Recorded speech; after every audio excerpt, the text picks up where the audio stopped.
Hey guys, it's me, Jennie B, and welcome back to Katawa Shoujo. Last time we left off, we were hanging out with Hanako and Kenji, and we were painting the banner for their noodle stand, Lily's class's noodle stand for the festival. So I think we've been there like all day. So I think we are now leaving and hopefully heading home. The nighttime lighting makes the gardens look quite different compared to the usual look of lush greenery. Things are much more calm. Being that it's so late, the lack of students around probably helps. The odd one or two can be seen scurry to and from the dorms, trying to eke the most out of their approaching curfews, but no more. All that can be heard is the footsteps in addition to Lily's cane regularly tapping the ground in front of her. It's nice to finally be able to relax a bit after the mad rush during school. Without even noticing it, I let out a small yawn. Tired? Yeah, still getting used to the flow of things, I guess. The, thing with Shizune took me kind of off guard, though. I grit my teeth a little at the candid mention of their rather public spat. That said, I do want to sort out what in the world was behind it. About that. I'm sorry about it being so public. Shizune and I go back some ways. Her voice seemed slightly irritated as she remembered Shizune, obviously unwilling to discuss it any further. I glanced at Hanako's for her views on this, but her expression is surprisingly evasive and difficult to read. Either way, I guess her apologizing for it is something, even if my curiosity goes unanswered. I'll be glad once the festival is over, in any case. The change of topics welcome, clearing the thickening air quickly. I can imagine. My old school's festivals were a lot more low-key than this. Yamaku stresses the idea of a school community, so the staff likes to make our festivals and such special occasions. And yet the students are the ones who do the work. What an unfair world. Hanako and Lily both chuckle in agreement, savoring the fact that none of the staff are around to hear our grumbling. I suppose coming from a strict all-girls school helped me a bit with Yamaku. Compared to there, Yamaku is much more relaxed. That'd go away towards explaining her well-bred speech and behavior in any case. As we come up to the dormitories, eventually comes time to leave for our respective rooms. See you, Lily, Hanako. They both give polite nods before setting off to the women's dorms just next to the guys. It is to expected an arrangement. There's a staff member casually patrolling the outside to prevent any nighttime shenanigans. I don't think they'd be nightmare shenanigans. Nah, not the bad kind. Walking past him, I quickly stretched my arms and rubbed my neck, both quite sore after having worked on the floor for so long, before walking to my room. It feels good to actually have direction, though. After so long in the hospital, the everyday facts of studying, homework, and teachers seem almost a blessing. I guess if things continue like this, my time at Yamaku might turn out okay. Adhering to the nurse's nagging voice in the back of my head, I set my alarm clock to wake me up early enough to go jogging again. I made a promise. I'm going to keep it. Besides, Emmy is bound to rat on me if I don't show up. But it's not all that bad. Alright. Well, it is the next day. I don't know what day we're on. Have we done a whole week yet? I don't think so. Maybe we're towards the end of the week? Yeah, I'd say a week. My morning alarm goes off and I flail about uselessly for a while until I remember that I decided to give morning runs another shot. I don't know if it was my greatest idea, but I'm determined to keep going. This is about my health, after all. Sure, things have been great lately for me, but that hasn't made existence so intolerable that I'm not even going to try everything I can to stay healthy. Besides, it's all about asserting some kind of control over this thing, right? If I can manage that, well, I can manage anything. At least that's what I keep telling myself. Once again, it would appear that I'm not alone in my run. Emmy has apparently been here for some time. Looks like she's already worked up a good sweat. Just when the hell does she come down here anyway? Oh, it's you! I kind of forget my voice that I did for her. I'm surprised to see you again. Why is that? Well, not many people actually manage to come back for a second try. She frowned, seemingly annoyed by the passing thought. Like the rest of the track team, for instance. Still, it was always supposed to be on a volunteer basis, so it's not that big of a shock. And I guess it's pretty early in the morning. I shrug, and suddenly it appears that she's forgotten what she's talking about. The frown disappears entirely, and she seems to snap back to her previous train of thought. So, come on then. What? You're here to run again, right? Well, yes. So, come on! I find myself grabbed and yanked onto the track. Things seem to be set on mirroring yesterday's run. That is, I seem to be struggling while Emmy moves with an effortlessness that I find inviolable. Inviolable? It is incredibly bothersome to be so easily worn out. I know I should be patient, work towards things gradually, but it's difficult to stay positive about this. We round the track and start our second lap. Emmy seems to have grown impatient, keeping pace with me, and begins to pull away. This is where I gave out yesterday. Will I be able to do more? Go for it! What am I doing here? Am I really just gonna fold and let Emmy pull ahead? I speed up. The second lap's done quickly, and without even considering it, I keep going. Emmy looks back over her shoulder at me and grins. Still going? Wouldn't want you to think I'm out of shape. There she goes! Emmy laughs without breaking her stride, no less, and speeds up even more. Well, if this is the way we're going to play things, I increase my own pace as well. I can feel my lungs burning and my legs starting to question just what the hell do I think I'm doing. Lactic acid screaming in my muscles, but I close my ears. I can't let myself fall behind because that would be a loss. The rational voice in my head inquires mildly just when we start playing a game. I'd answer it, but I'm having a lot of trouble thinking at the present. She's so fast. How the hell does she keep... Uh-oh. Maybe I shouldn't have went for it. It's like a string pulling on my chest, a choking feeling of narrowness and pain. Before I can think of anything else, then oh shit, the track disappears from under my feet. I stumble, one hand shooting down to clutch my chest, the other hitting the track to keep me from falling on my face, and this is where I die. Emmy whirls around and her eyes widen. Hisao! She yells at me, sprinting from the other side of the track. What's wrong? Nothing, just... Keep your breathing steady. Calm down. Don't panic. Don't panic. Do you need to be at the nurse?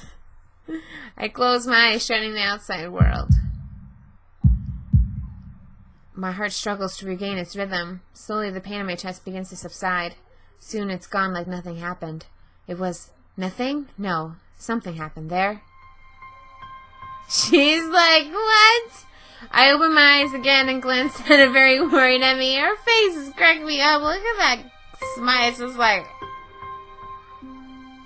I don't even know. I think I'm fine. My voice sounds weird to even myself. Oddly even and a matter of fact, makes me frown. I don't think you are. Sheems come to a decision and nods to herself. Right, you're coming with me. You got to see the nurse. Emmy grabs my arm and drags me up. I feel a bit wobbly, but I refuse the shoulder Emmy offers for support. I feel you, dude. I probably wouldn't want to lean on her either. I mean, you know, I don't know why I said that. Let's just forget I said that. Honestly, I am a little ashamed by my own weakness. I'd rather not have Emmy concerned about me, but it seems to be too late. Heck, I'd really rather not have anyone concerned about my condition, though at this point it seems to be too late for that as well. I like to be able to deal with the whole thing on my own without being a bother to anyone else. While I'm wishing for things, I'd rather not have this condition in the first place. While I'm at it... Nurse! Emmy crashes into his office without knocking, but it doesn't alarm the nurse any least. Good morning, Sunshine! What's up? Sunshine. Anyway, he calmly sips his coffee mug and lays it down after following Emmy's gaze to me looming in the hallway. Sayo, what brings you here? We were running and he stumbled over and started grabbing his chest and I thought you'd come and get... Easy there, Emmy. Calm down. Hisao, what happened? I don't know. We were running and then my chest started hurting like that time before, but it went away after a few seconds. It was just like a flutter or something. The nurse frowns as if to say just a flutter, some kind of oxymoron. I didn't mean quite this when I suggested to get some exercise. We got to be more careful, Hisao. I was being careful, come to think of it, I just got into a race with a member of the track team. Doesn't seem as well reasoned as I thought it would. You what? You just what? That is, I was racing Emmy. Emmy, is this true? Emmy fidgets, looking adorably contrite.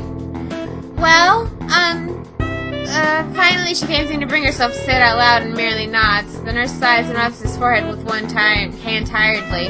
Emmy, you've got to be more sensitive to the limits of others. I don't know if he told you, but Hisao has a bad heart, and getting him to race you was incredibly irresponsible. Actually, I started it. The nurse is stunned by my statement. You what? We were just running, and Emmy started to pull away, so I stood up to catch up to her.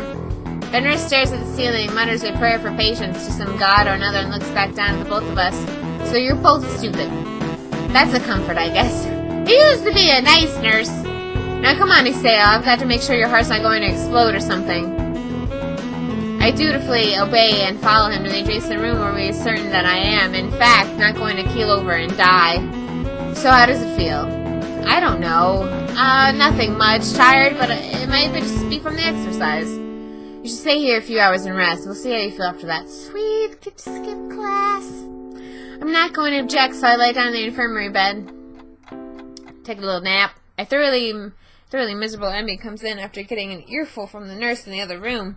I couldn't hear what he said through the closed door, but I'm sure it wasn't pleasantries. Look, I'm really, really sorry. I should have been more careful. Hey, you don't know. It's not your fault. She looks awfully down and sorry, and my reassurance don't do any much to cheer her up. I want to make it up to you. Again, with that decisive nod. So you have to come with me for lunch. I'll bring it for you, okay? Something really, really good. I start with you don't have to, but then shut up and just nod when I see her face. So cute. Good. We meet on the roof. Yep, the weather's nice now, so the roof's a great spot for lunch, you know. I see. You'll come, right? You won't deny me the chance to make it up to you? Of course not. Great. See you there. I stay afloat somewhere between asleep and awake, feeling completely drained. Not only in my body, but all of me is limp and paralyzed, apart from my senses. I swallow with difficulty and try to lie as still as I can, which in this state is not a very hard thing to do. The nurse is shuffling around on the other side of the curtains he drew to give me privacy. I can see his shadow shifting about in the sunlight. He has opened the window of his office. It's windy outside. The clean white curtains flutter in the breeze in a heavy, lazy motion like waves. Light shifts through them softly, half absorbing into the fabric. Oh, perfect night. Sleep, sleep. I close my eyes. The breeze on my face feels like a soft bravik of the curtains. I listen to the sound of my heartbeat for a moment, trying to shut out the sound of the nurse tapping away on his computer and my own heavy breathing. It's steady. Damn it, not even a week I end up like this. I really screwed up this time. Should have known better to play half-baked sports star in front of a real one. Why did I try to act brave with a heart flutter was no big deal, even when it was obviously that it was. It was just a reflex to push it away, to keep it inside. I didn't want it to happen. I didn't want Emmy to see it. Stupid, stupid, stupid. I have to be more careful or I'll end up in the hospital again. Or worse. That's my final thought before I give in to the tiredness. Oh, yeah, a nap. That sounds nice. What is that on the computer? What is that? What is that? What are you? No! This right here. Don't even know what that is. I fell asleep for how long? What time is it? What is that thing in my face? I'm feeling a little lightheaded and I keep blinking compulsively. I push the curtain aside and squint my eyes to the unfiltered light pouring in from the window. The texture of the canvas feels nothing like the wind did before. The nurse looks up from his work, sitting exactly where he was before. How are you feeling? I can't really tell, so I don't answer anything. I'm feeling kind of groggy from falling asleep at such a weird time. Hopefully I don't look too weird. What time is it? Me croaking the question and to gain some orientation, the nurse looking at his wristwatch before answering. Things seem to be happening in slow motion. 10:15. I try not to think for a moment what that means, but I'm not really sure. You didn't answer my question, Hisao. Oh, fine.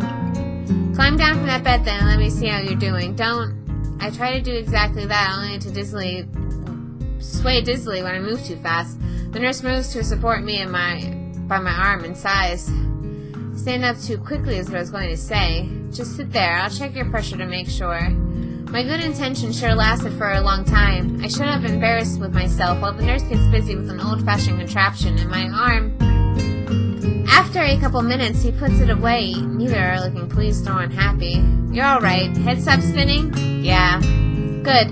How are the contents doing? You didn't show very good judgment out there, Hisao. I saw the retort I was going to make. It's what I was thinking to myself, but hearing it stated by someone else makes me want to protest.